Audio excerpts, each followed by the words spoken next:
हाय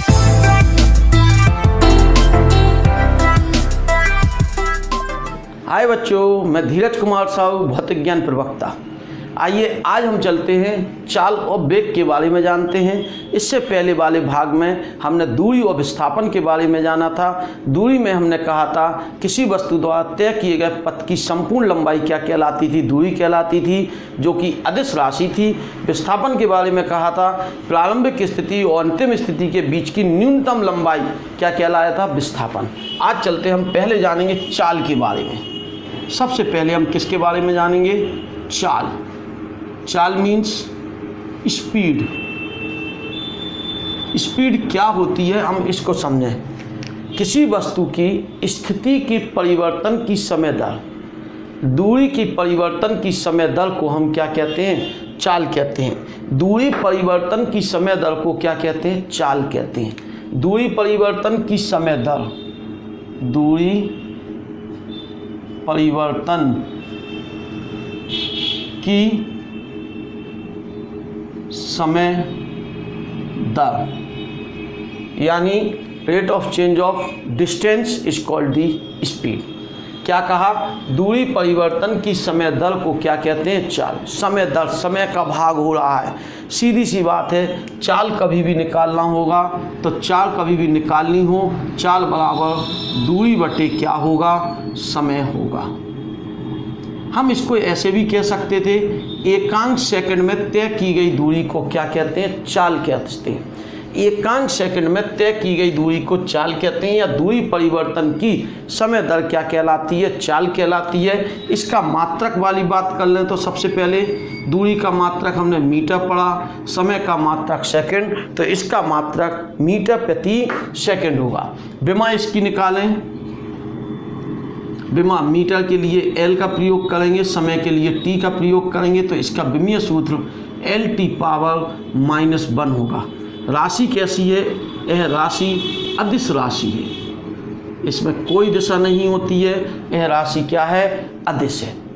ठीक है ना, कन्फर्म इतनी सी बात। फिर से एक बार रिपीट कर देते हैं। चाल के बारे में बताया, एकांक सेकंड में तय की गई पथ की लंबाई, एकांक सेकंड में तय की गई दूरी को क्या कहते हैं, चाल कहते हैं, या दूरी परिवर्तन की समय दर को क्या कहते हैं, चाल कहते हैं।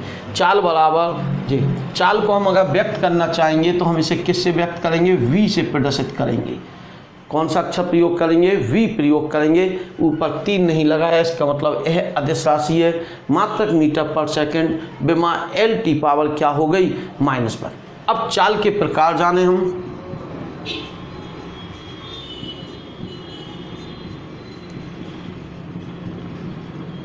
चाल के प्रकार मीन्स काइंड ऑफ स्पीड या टाइप ऑफ स्पीड। तो सबसे पहले हम जानते हैं यहाँ पर ए पार्ट, एक समान चाल।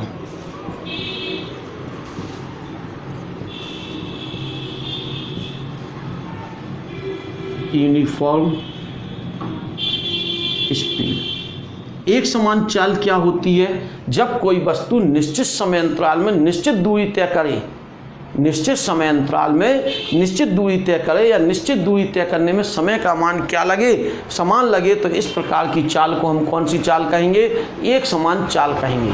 जैसे पहले 5 मिनट में वस्तु 2 मीटर जाती है, दूसरे 5 मिनट में भी वस्तु कितने मीटर जा रही, 2 मीटर, तीसरे 5 मिनट में भी वस्तु कितने मीटर जा रही, 2 मीटर। तो इसकी जो स्पीड है वो क्या है, एक समान स्पीड है। जैसे हम 60 किलोमीटर प्रति घंटा की चाल से कांस्टेंट चले आ रहे हैं, पहले 100 किलोमीटर भी 60 की स्पीड से गए, अगले 100 किलोमीटर भी 60 की स्पीड से गए, अगले 100 किलोमीटर भी 60 की स्पीड से गए, तो इस चाल को हम क्या कहेंगे, एक समान चाल कहेंगे। तो परिभाषा क्या हो गई, जब कोई वस्तु किसी निश्चित पथ को निश्चित समय में क्या करती है, तय करती है, तो इस प्रकार उस वस्तु की चाल कौन सी चाल कहलाएगी, एक समान चाल कहलाएगी। दूसरी बात जानेंगे हम, असमान चाल।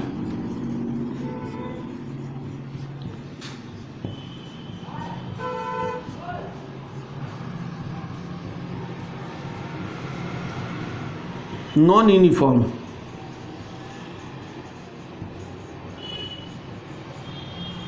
और क्या होगा, वेरिएबल। कौन सी speed, variable speed, variable means परिवर्ती वर्ण मीन्स वेरिएबल। असमान चाल क्या होती है? जब कोई वस्तु किसी निश्चित पथ को या निश्चित दूरी को, किसी पथ की किसी दूरी को अलग अलग समय अंतराल में तय करती है, तो इस प्रकार की चाल को हम कौन सी चाल कहेंगे? असमान चाल या परिवर्ती चाल। पहले 100 किलोमीटर हम 60 की स्पीड से गए, दूसरे 100 किलोमीटर हम 40 की स्पीड में रहे, तीसरे 100 किलोमीटर हम 30 की स्पीड में रहे और अगले 100 किलोमीटर पता चला 70 की स्पीड में रहे। तो इस प्रकार जो अंतराल जो हम तय कर रहे हैं, यह कौन सी चाल से तय कर रहे हैं?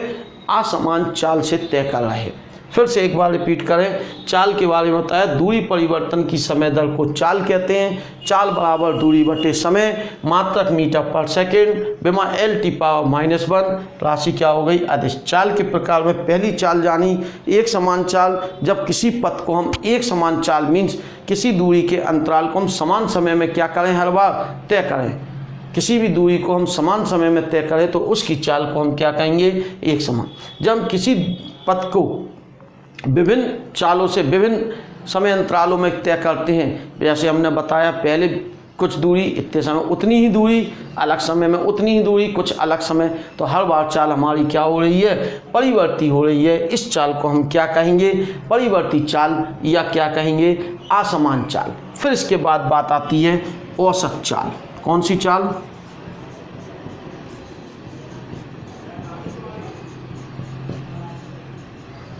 कौन सी? औसत चाल, एवरेज स्पीड।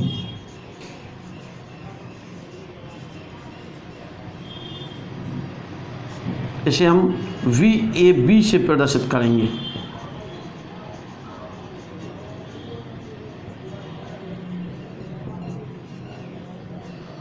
क्या हो गई? जब कोई वस्तु कोई पथ को तय कर रही है तो पथ पर तय की गई कुल दूरी, पथ पर तय की गई कुल दूरी तथा कुल समय के अनुपात को कौन सी चाल कहेंगे? औसत चाल। तो औसत चाल का सूत्र क्या हो गया? तय की गई कुल दूरी बटे कुल समय, कुल लगा समय या कुल समय एक ही बात है। कुल दूरी तथा कुल समय के अनुपात को कौन सी चाल कहेंगे? औसत चाल कहेंगे। इसे हम बी एवरेज से व्यक्त कर रहे हैं। बी एवरेज बराबर total distance means delta S upon total time delta T. तो औसत चाल का सूत्र हो गया कुल दूरी तथा कुल समय के अनुपात को हम क्या कहेंगे? औसत चाल कहेंगे। औसत चाल को हमने बी एवरेज से व्यक्त किया, VAB बराबर delta S upon delta T. ठीक है ना? औसत चाल हो गई बात। अब बात करते हैं हम इसी के अंतर्गत, औसत चाल के अंतर्गत ही पार्ट है, सी के पार्ट, C1 पार्ट कहें, जिसे हम कहेंगे समय औसत चाल। मीन्स क्या कहेंगे इसी को? समय औसत चाल, time average speed. Time average speed की बात आती है तो समय औसत चाल में टाइम एवरेज स्पीड, मान लो हमने कहा T1 समय में, T2 समय है अलग अलग भागों में, T3, इन समयों में तय की गई जो दूरियां हैं या चालें हैं वो क्या है? B1, B2, B3 and so on. Means पहले T1 समय हम B1 चाल से चले, अगले D2 समय में हम B2 चाल से चले, अगले समय T3 में हम B3 चाल। तो इस समय हमारी औसत चाल निकालनी होगी तो वो कहलाएगी कुल दूरी बटे कुल समय। कुल दूरी कैसे निकालेंगे हम? कुल दूरी निकालना चाहते हैं तो कुल दूरी D1 plus D2 plus D3 plus dot dot dot, समय T1 plus T2 plus T3 plus dot dot dot. अब D1 D2 के मान तो नहीं दिए, तो D1 का मान क्या होगा? D1 बराबर B1 इंटू T1। अरे दूरी बराबर चाल गुणे समय, तो चाल हो गई B1, समय T1। D2 डिस्टेंस कैसे निकली? B2 into T2, B3 into T3, ऐसे लिखते जाएंगे। और इस समय जो फार्मूला है, इस फार्मूले में हम देख रहे हैं कि चाल समय के साथ है, इसलिए इस समय औसत चाल जो है वो समय औसत चाल के लिए। ऐसे ही हम निकाल सकते हैं एक और C2 पार्ट, क्या होगी? दूरी औसत चाल। दूरी औसत चाल क्या होगी? Distance average velocity. Sorry speed, velocity नहीं स्पीड। तो इसमें हमने कहा हम क्या कर रहे हैं, S1 दूरी, S2 दूरी या D1 दूरी पहले हमने तय की, फिर D2 दूरी, फिर D3 दूरी, इस तरह से कितनी चाल से, B1 चाल से, B2 चाल से और B। पहली 10 मीटर हम इस चाल से चले, दूसरे 10 मीटर इस चाल से, अगले इस तरह अलग अलग डिस्टेंस अलग अलग चालों से चली। तो B एवरेज का सूत्र तो वही होगा, कुल दूरी बटे कुल समय, औसत है ना। कुल दूरी कैसे निकालोगे, D1 plus D2 plus D3 and so on आ जाएगा, मीन्स नीचे आएगा समय T1 plus T2 plus T3 plus dot dot. क्या समय दिया था, नहीं दिया, तो समय को हम क्या लिख सकते हैं, T बराबर, तो D1 प्लस D2 ये अपनी जगह है, plus D3 plus dot dot dot, और यहाँ समय बराबर दूरी बटे चाल, तो D1 upon V1 plus D2 upon V2 plus D3 upon V3। इस तरह से हम क्या कर लेंगे, समय का मान, इसे हम कहेंगे दूरी औसत। दूरी के पदों में लिखी ये चाल दूरी के पदों में निकाली गई और इसमें समय के भागों में निकाली गई, इसे कहा गया समय औसत चाल, उसे कहा गया दूरी औसत चाल। अब लास्ट आती है सी के बाद डी, बात करें हम तात्क्षणिक चाल। कौन सी, तात्क्षणिक।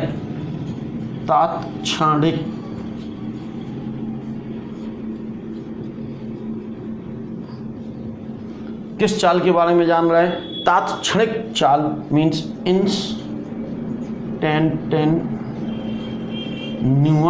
instantaneous means EOUS speed, SPED speed, ठीक है। इंस्टेंटेनियस स्पीड मीन्स तात्क्षणिक चाल, किसी क्षण वस्तु की चाल को हम तात्क्षणिक चाल, जैसे हमने कहा रोड पे देखा, हमने कहा अरे बस बहुत तेज जा रही है, उस क्षण हमने उसकी जो स्पीड आंकी होगी वह क्या कहलाएगी, बहुत कम समय अंतराल में आंकी गई दूरी चाल को हम क्या कहेंगे, तात्क्षणिक चाल कहेंगे।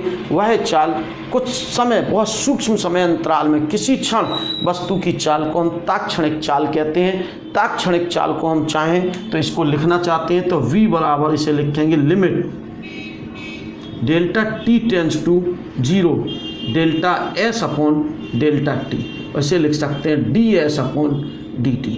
इस लाइन का मतलब है समय का मान शून्य की ओर है, शून्य नहीं है, शून्य की ओर है, सीमा है, लिमिट बांध दी, समय बहुत सूक्ष्म है। हमने देखा और तुरंत बता दिया स्पीड कम से कम 100 होगी, तो वो उस क्षण नापी ना, तो कुछ सूक्ष्म समय अंतराल में जो चाल आएगी उसे हम क्या कहेंगे, तात्क्षणिक चाल कहेंगे। इस प्रकार हम चाल के बारे में हमने क्या क्या जाना, सबसे पहली बात जानी दूरी परिवर्तन की समय दर को हम क्या कहते हैं, चाल कहते हैं। चाल बराबर दूरी बटे समय मीटर।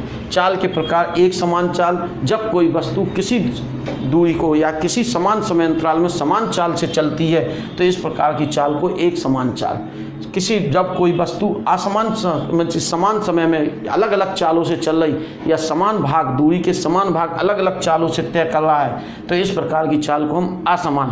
औसत चाल कुल दूरी तथा कुल समय के अनुपात को औसत चाल, समय के पदों में, दूरी के पदों में।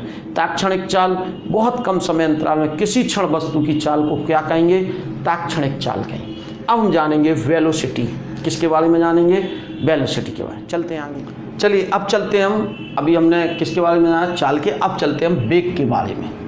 तो अगली हेडिंग है वेग।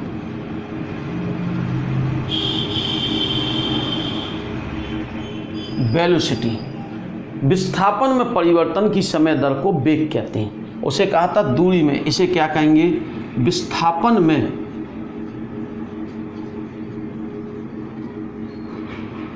परिवर्तन की समय दर। विस्थापन में परिवर्तन की समय दर को क्या कहेंगे, वेग कहेंगे। वेग जो है वह उसका मात्रक वाली बात करें, वेग बराबर क्या होगा, तो वेग का सूत्र हो जाएगा वेग बराबर विस्थापन बटे समय।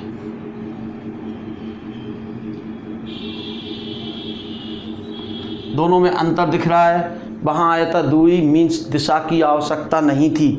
यहाँ स्थिति में परिवर्तन दिशा के साथ एक ही दिशा में स्थिति में परिवर्तन की समय दर को हम क्या कहेंगे, वेग कहेंगे। वहाँ था स्थिति में परिवर्तन, दिशा से कोई लॉजिक नहीं था, वहाँ दूरी में परिवर्तन की समय दर को चाल कहा था और विस्थापन में परिवर्तन की समय दर को वेग कहा। वेग का मात्रक निकालें हम, इसका विस्थापन का मीटर पर सेकंड, इसका मात्रक दिमागी वही आएगी LT पावर -1। राशि कैसी होगी, सदिश। वह राशि कैसी थी, अदिश थी, उसमें दिशा नहीं थी। ट्रक के पीछे स्पीड लिखी होती है 40 किलोमीटर प्रति घंटा, किसी भी दिशा में वह क्या हो सकता है, जा सकता है। लेकिन अगर वेलोसिटी लिख देते 40 किलोमीटर प्रति घंटा तो उसकी एक दिशा क्या होती, निश्चित होती। फिर हमें यह बताना होता पूर्व की ओर या पश्चिम की ओर। तो ध्यान रखेंगे, वेग में दिशा होती है लेकिन चाल में दिशा नहीं होती है। ठीक है, अब चलते हैं हम इसके पार्ट के। तो वेग के प्रकार, वही सब भाग है इसमें भी। सबसे पहले ए पार्ट आता है। तो एक समान वेग क्या है,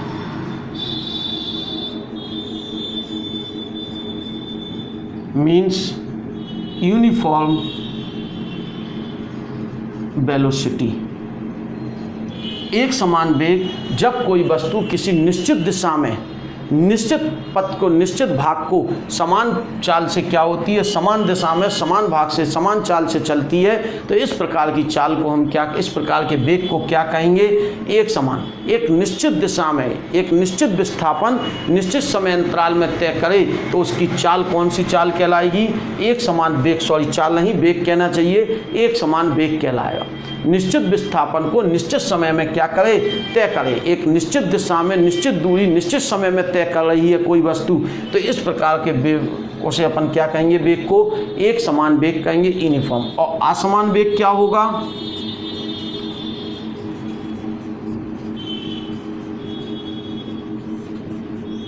नॉन यूनिफॉर्म वेलोसिटी। क्या होगा इसके बारे में बात करें तो ये क्या होगी, जब कोई वस्तु किसी एक निश्चित पथ पर, यानी उसका वेग बार बार हर पथ पे क्या हो रहा हो, बदल रहा हो। इसमें वेग हर जगह पर क्या है, समान है। यहाँ वेग बार बार क्या हो रहा है, बदल रहा है। पहले 2 किलोमीटर हम 4 सेकंड में चले, दूसरे 2 किलोमीटर हम फलानी दूसरी दिशा में 30 सेकंड में चले। तो यहाँ पर वेग क्या हो रहा है, बदल रहा है, यहाँ पर वेग नहीं बदल रहा है। जब वेग बार बार बदलेगा तो उसे अपन क्या कहेंगे, असमान speed, means non uniform speed. फिर इसके बाद वही सी, कौन सी, औसत वेग।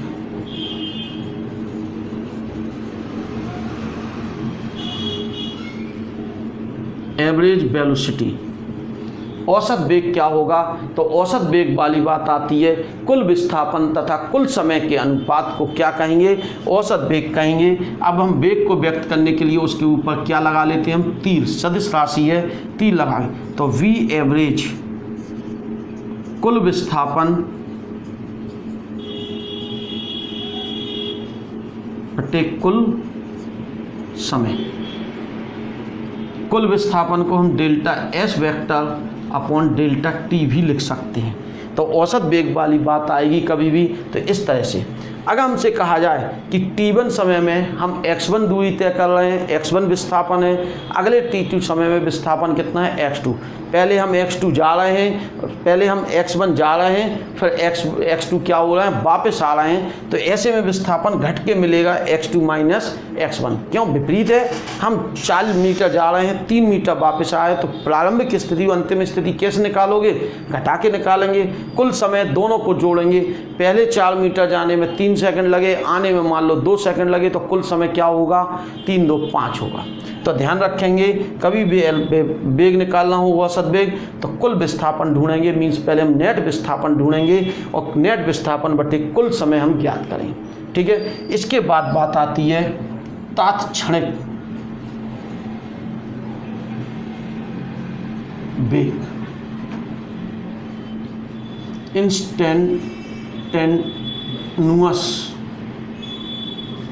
वेलोसिटी।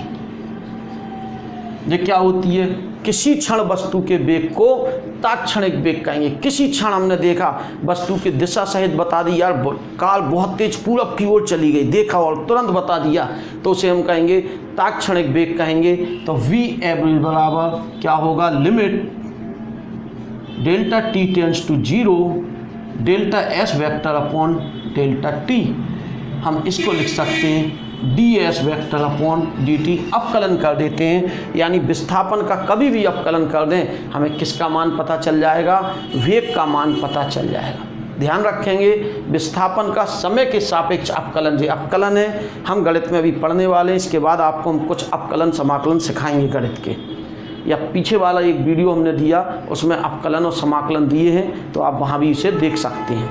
यानी जहाँ जो भी फार्मूले हमें प्रयोग होने उनके बारे में सामान्य परिचय गणित का जरूर आना चाहिए, जिसमें अपकलन समाकलन आपको अति आवश्यक। चलिए देखते हैं, हमसे कहा गया विस्थापन में परिवर्तन की समय दर को वेग कहा। किसी क्षण विस्थापन में परिवर्तन की समय दर तात्क्षणिक वेग कहलाएगी, तात्क्षणिक। अब गौर करने वाली बात है कि वेग और स्पीड दोनों चीज़ों में अंतर। हम एक दो उदाहरण समझते हैं, उसमें एक एग्जाम्पल हमने कहा कोई वस्तु वृत्ताकार पथ पर गति कर रही है, ए बिंदु से चली और ए पर ही वृत्ताकार पथ पर वापस आई। जरा हम इसकी औसत चाल निकालें, क्या होगी औसत चाल, तय की गई कुल लंबाई, तो कुल लंबाई कुल दूरी बटे कुल समय, यही निकलेगी ना। कुल दूरी क्या है 2πr, जहाँ r इस वृत्ताकार पथ की क्या होगी, त्रिज्या। कुल समय आवर्तकाल के बराबर, तो औसत चाल तो यह निकलेगी। जरा हम औसत वेग निकालें। अब औसत वेग कुल विस्थापन बटे कुल समय। विस्थापन क्या है, 0 है, समय t। देख रहे हैं हम चाल शून्य नहीं हो रही लेकिन वेग शून्य हो सकता है, चाल शून्य नहीं हो रही लेकिन वेग शून्य हो सकता है। ऐसे ही हम और एक बात करें, हम झांसी से दिल्ली जा रहे हैं और दूरी कितनी भी इनके बीच की 490 किलोमीटर है। कितना समय लगता है, हमने कहा 6 घंटे लगते हैं। समय कितना लगा, 6 घंटे, ठीक है। फिर हम दिल्ली से लौटे लेकिन झांसी आए, दूरी कितनी तय की, 490 ही किलोमीटर तय की, समय लेकिन हमें लगा 7 घंटे लौटने में। तो हमसे कहा गया औसत चाल ज्ञात कीजिए, तो हम निकालें औसत चाल। औसत चाल कुल दूरी बटे कुल समय। कुल दूरी कैसे निकालेंगे, 490 हम जाने में और 490 आने में, समय कितना लगा 6 + 7 कितना हो गया, 980 हो जाएगा ऊपर अपना और नीचे हो जाएगा 13। और इसको हम इसमें क्या कर दें, डिवाइड कर दें, और वो मान आता है 75.38 किलोमीटर प्रति आवर। यानी हमारी स्पीड 75 किलोमीटर, लगभग 75 किलोमीटर प्रति घंटा रही। अब हमसे कहता औसत वेग निकालो। औसत वेग क्या होता, कुल विस्थापन या नेट विस्थापन बटे कुल समय। नेट विस्थापन माने x2 - x1। पहले हमारा जाना कितना रहा 490, लौट के कितना है 490। समय कितना लगा 6 + 7 0/13। यानी कहने का तात्पर्य वेग शून्य हो सकता है, चाल शून्य तभी होगी जब वस्तु रुकी होगी। वेग ऋणात्मक भी हो सकता है लेकिन चाल कभी ऋणात्मक नहीं हो सकती है। आई बात स्पष्ट। इस पर आधारित आप न्यूमेरिकल तैयार करें, इस टॉपिक को तैयार करें। तब तक के लिए धन्यवाद।